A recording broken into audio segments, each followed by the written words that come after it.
We've got a jam-packed show, as Jay alluded to, and the Yeah. first topic is something we definitely have to hit on. It involves Lamar Jackson, the focal point of the Baltimore Ravens offense, and that's really where our Week 4 coverage begins. How the heck should the Browns game plan to stop number 8?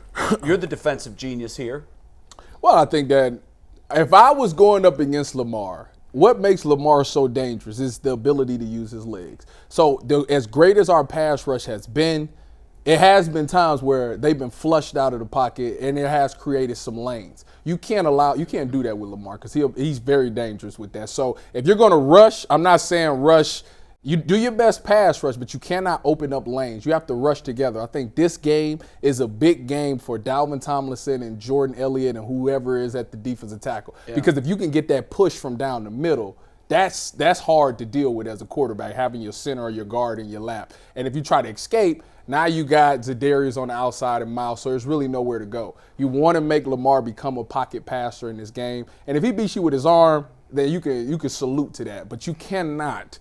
As much man-to-man coverage as we run, you cannot let him get outside that pocket and beat you with his legs because it'll be a long game. It's a tricky situation because this is the first different quarterback. The Browns haven't faced an athletic quarterback. No. The most athletic quarterback they've faced so far was Burrow, and he's nowhere near the athlete that Lamar is. 9 rushing yards? And he was, dealing with an injury and bad weather. Yeah. So they haven't dealt with the last 2 weeks. They've faced guys who don't move at all. But the Browns have to be who they are, G. Do you expect them to change a lot of what they do? Because you're talking about playing differently. And I'm not saying playing differently. But they've been playing very free and easy, and you it's have worked. to be very weary of how you rush. If you get too far up the field and create the lane, he's gone. Yeah. But then again, Lamar Jackson under pressure has been known to panic and make mistakes. And if your linebackers can clean up and tackle as they have the last few weeks, I would send the pressure. I would send it down the middle.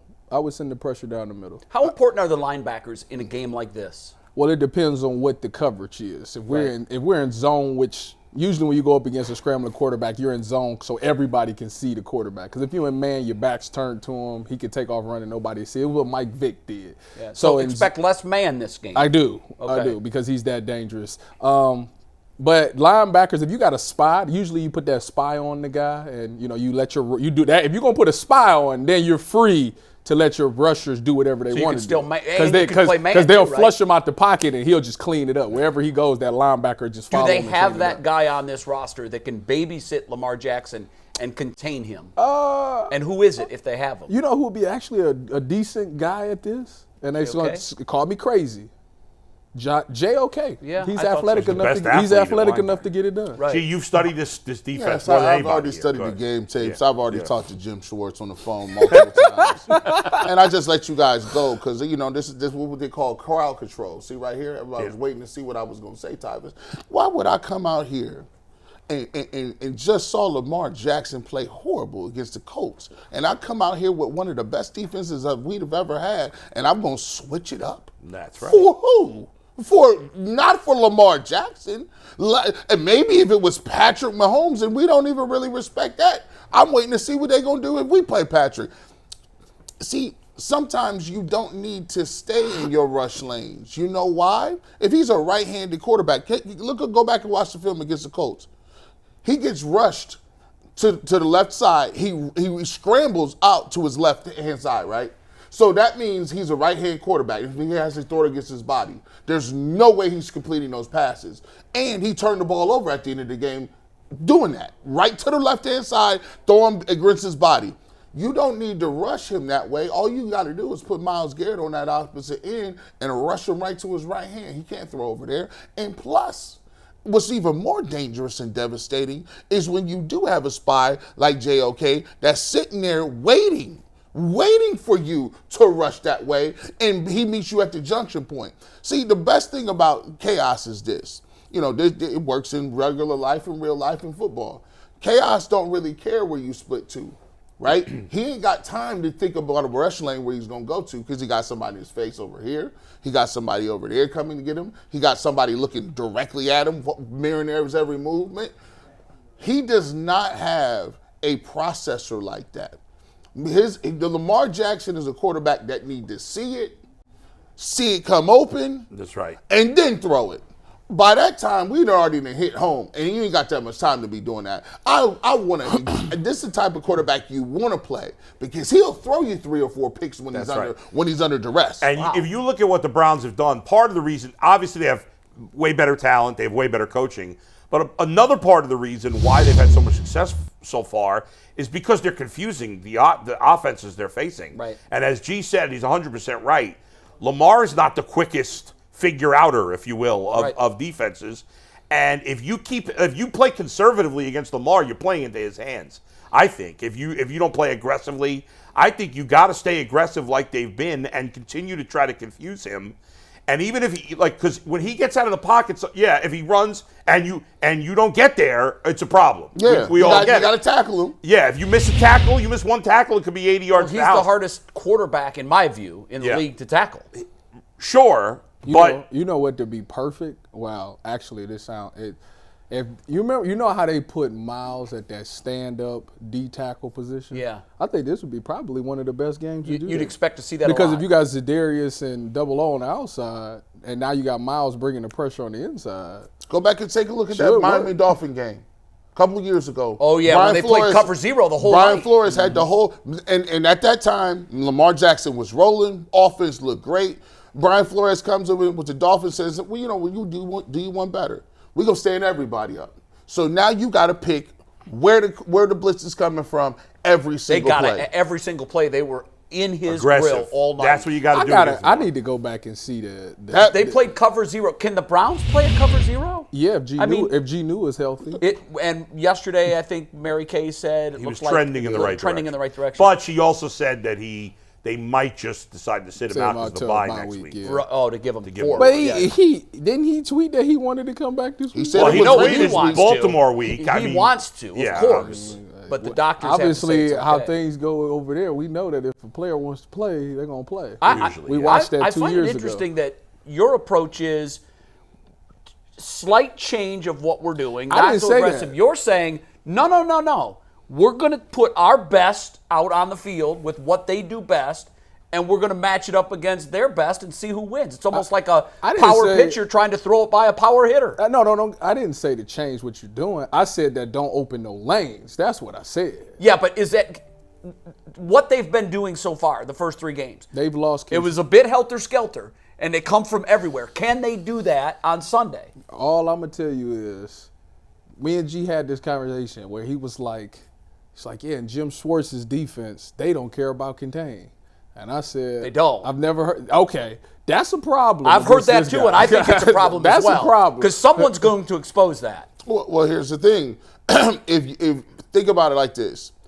The reason why I say this is brilliant because he's right. Like when you statistically look at the numbers of right-handed quarterbacks and where they throw the football, most quarterbacks are right-handed.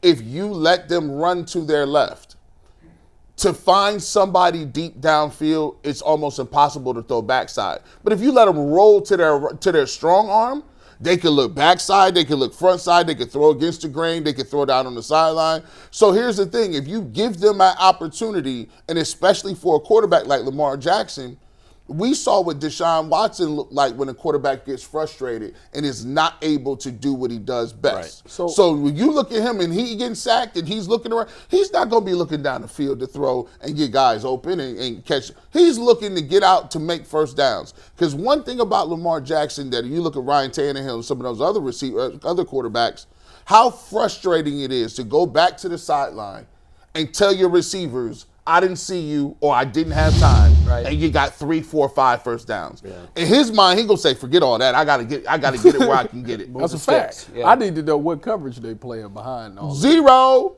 So you playing man? I seen them play man against the best receiver. Tyvis, you said Wait. You're saying they're not good enough to play man? They did that against the Bengals. No, that's not what I'm saying. That's not what I'm saying. You just don't advise it. All I'm telling you is, you better get there. You playing 0 against a scrambling quarterback. You better not miss. If you miss, we talking not a 10-yard Now you're chasing a chicken. We talking a 30-yard, and this is Lamar we talking about. You guys have said a couple of times, well, somebody's going to eventually, figure it out or whatever. Sure. Like, I feel like the Browns have, for 2 decades, have played scared. They've played afraid of the other team. Yeah. And right now, they're playing not scared of anybody. No. And they shouldn't be scared of anybody. And Jim Schwartz is like, I'm going to do whatever the hell I'm going to do. And you know what? If Baltimore figures it out and has success, well, he's been coaching for 100 years. He'll change. Yeah. Unlike we've seen in the past where there's been no ability to, things are not going right, we need to adjust. Well, he'll adjust if he has to. But why do it preemptively before anybody proves they can beat it? Yeah, play your hand. Yeah. I mean, you built this defense to be a certain kind of defense. It's worked so far, so keep trying it. One of the things that I wanted to discuss was, and I don't know that it means that much, against Kevin Stefanski, when Lamar has started and finished the game, Lamar is 4-0. Yeah. The Jim Schwartz number is too small to make anything of it. There's only one game. He's 1-0 against Jim Schwartz defense. So, do you make anything out of that at all? I mean, the 4-0 means something, right? I mean, if we're going to talk about the Bengals versus Browns, yeah, but how much has Stefanski even been involved in the defense? Well, from day one. Well, but they're 4-0 again. It has nothing to do with. But I'm saying they've lost to the Ravens in all those games. It's not just the Ravens' offense. Of course not. It's also the Ravens' defense. But it does indicate that Lamar's had a measure of success. Yes. Against. But I think in the end, the Browns are a much better team than they've been in the last few years, or at least they should be. They are so far, right. And I think they will continue to be. They haven't had Deshaun Watson, and hopefully last week was what he's going to be again, which he was, and not just a blip. So I mean, I think it's meaningful a little bit, but not. It's not the end of the world. What did the Colts do? Did you happen to watch that? I watched the. I was back and forth between much. the Colts. The Colts didn't do much. So that's what, but they ended up winning that game. They ran the ball very well. They did. I was talking defensively. Oh, okay. Defensively, they didn't blitz a ton, which is a number I have for you guys. No, they real didn't. Quick, Really. What I wanted to ask you about. Oh, really? So, yeah. I'm going to give you a comparison. I'm going to give you the Vikings first and then the Browns numbers. Okay. So through 3 games this season, the Vikings, according to Pro Football Reference, lead the NFL in percentage of pass plays in which they send an extra rusher. So blitzing. They blitz on 63% of pass attempts through 3 games. Wow. They've only gotten pressure on the quarterback 17% of the times, which means their blitzes have not been effective whatsoever. In comparison to Cleveland ranks 10th in the NFL this season in terms of sending an extra rusher. On 32.3% of pass attempts, they have sent a 5th extra rusher. They have gotten pressure on the quarterback at that exact same rate, 32.3%, which is tops in the NFL. So through 3 games, they blitz more than most, but not an extreme amount. I think that's a telling stat. To me, it says he's comfortable with getting home with just 4. And why wouldn't he be? He's got guys on the line that can get home. I also think if you look at it, the Bengal game and the Titans game, that's very interesting because he had big leads in both those games. So if you have a big lead and you got a lot of 3rd and 8s, 3rd and 10s, you're going to be aggressive coming at you. There's no reason not to. So I mean, to me, it feels like they're middle of the pack in terms of blitzing. I know a guy who only have 4 guys rushing, was comfortable with that, and they ran him out of here. It's interesting. Yeah, Joe Woods. You see, but Tyvis, here's the difference. When he was doing it with 4, 2 of them should have been pumping gas. Right. Oh, so it's the personnel. Yeah, no. It's both. Here's why it's on Joe Woods. Listen, if you know you've got 2 guys who should be pumping gas on your line, why would you only rush 4? You need help to get home. It's like leaving a rookie left tackle naked on T.J. Watt when he should be giving him chipping help. It sounds like to me the Browns should have did better getting them the personnel. But adjust what you're doing. Well, wait a second. They are through 3 games 10th. They are blitzing a lot more. Because with Joe Woods, they never blitzed. I tell people all the time, this is my claim to fame. I said, listen, you could be a company guy if you want to.